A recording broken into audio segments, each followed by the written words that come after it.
Moi, je suis un gros gamer, euh, mais j'aime tout ce qui est très narratif dans le jeu vidéo.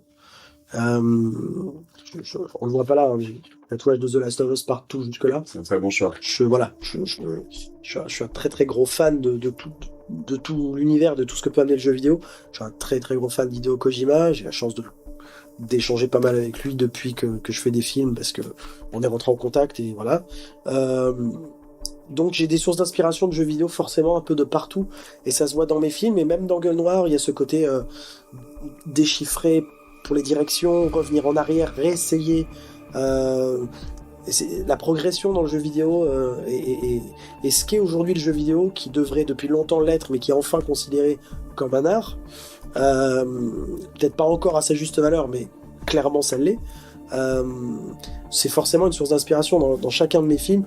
Dans Hostile, il y a pas mal de The Last of Us. Il y a même des easter eggs. Dans Hostile, par exemple, il y a un moment, il y a un flash télé et tout l'habillage, c'est le même que dans The Last of Us. Ok.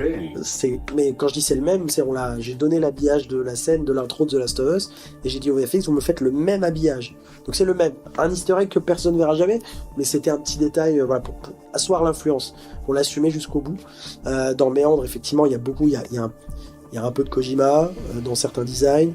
Il y a, c'est des die and retry. Tous les die and retry, les From Software, etc. On a forcément toutes ces influences-là. Dans Gueule Noire, on peut parler un peu de Skyrim, par exemple.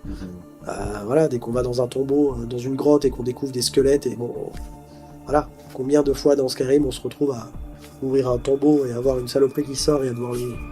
Voilà.